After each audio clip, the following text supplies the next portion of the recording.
যুগে যুগে যত পয়গম্বর পাঠানো হয়েছে প্রত্যেক পয়গম্বরকে তার ভূখণ্ড থেকে, তার মাতৃভূমি থেকে, তার নিজস্ব জায়গা থেকে বের করে হিজরতে বাধ্য করেছে কাফেররা।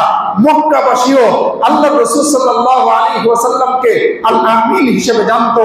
আল্লাহ রাসূলের কাছে তারা ব্যাংকের মতো আমানত সকলে মিলে রেখে দিত।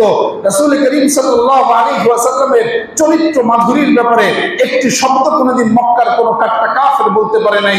জানের দুশমন মুহাম্মাদের একটা দোষ বের করতে পারে নাই।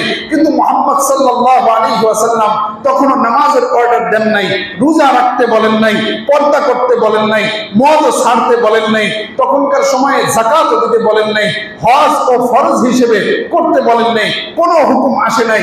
মুহাম্মদ সাল্লাল্লাহু আলাইহি ওয়াসাল্লাম তার উপরে ওহী আসার পরে শুধুমাত্র সকলকে একত্রিত করে বলেছিলেন, ইয়া আইয়ুহান নাস কুলু লা ইলাহা ইল্লাল্লাহ, হে মানব সকল তোমরা বলো আল্লাহ ব্যতীত কোনো উপাস্য নাই, আল্লাহ ব্যতীত কোনো মাবুদ নাই, আল্লাহ ছাড়া কাউকে মানা যাবে না।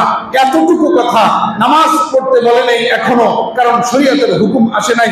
রোজা রাখতে বলে নাই, কারণ শরীয়তের হুকুম আসে নাই। যাকাত এখনো দিতে বলে নাই, কারণ শরীয়তের হুকুম আসে নাই। এই একটা কথা, একটা বাক্য, একটা দাবি, একটা তন্ত্র, একটা মন্ত্র, একটা ইজম, একটা মাত্র কথা বলেছেন, লা ইলাহা ইল্লাল্লাহ বলো, আল্লাহ ব্যতীত কোনো মাবুদ নেই। সে কারণে বলে তোমাকে হয়তোবা বের করে দিব, নাইলে তোমাকে মৃত্যুদণ্ড দিব, নাইলে তোমাকে আমরা হত্যা করে ফেলবো, ডাইরেক্টলি তোমাকে আঘাত করে হত্যা করে ফেলবো। জানের দুশমন হয়ে গেছে নিজের চাচারা, জানের দুশমন হয়ে গিয়েছে নিজের ভাই বেরাদাররা, জানের দুশমন হয়ে গিয়েছে বংশের লোকেরা। কারণ একটা ছিল আল্লাহকে মানা, আল্লাহর একত্ববাদকে প্রচার করা। সেই আল্লাহর একত্ববাদকে যখন প্রচার করতে রাসূল পারেন নাই, দ্বীনের জন্য নিজের জীবনকে বাজি রেখে, মাতৃভূমির মায়াকে ত্যাগ করে, সম্পত্তির মায়াকে ত্যাগ করে, ক্ষমতার মায়াকে ত্যাগ করে সব কিছু দিয়ে দিতে চেয়েছিল। সব কিছুকে ত্যাগ করে একমাত্র হককে প্রতিষ্ঠার জন্য বাতিলকে লাঠি মেরে দিয়ে রাসূল করিম সাল্লাল্লাহু আলাইহি ওয়াসাল্লাম মদিনায় হিজরত করার কারণে আজও টুপি মাথায় দিয়ে কোরআনের কথা বলতে পারি, হাদিসের কথা বলতে পারি, মসজিদে আসতে পারি, মাদ্রাসা কায়েম হয়েছে, আল্লাহর নাম আমরা নিতে পারি। এর সূতিকাগার, এর সূচনা লগ্ন হয়েছিল হিজরতের মাধ্যমে। হযরত আলী লম্বা চওড়া বয়ান দিয়ে বললেন, হিজরতই হবে আমাদের ইসলামিক ক্যালেন্ডার আর ইসলামী পঞ্জিকার প্রথম সূচনা। হিজরতকে কেন্দ্র করে আমাদের বর্ষ গণনা শুরু হবে।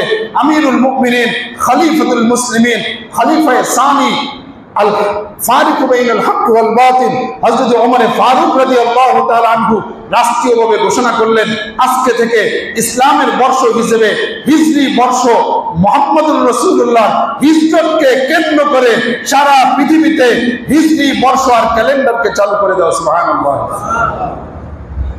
এটা আমাদের হিজরি বর্ষের ইতিহাস।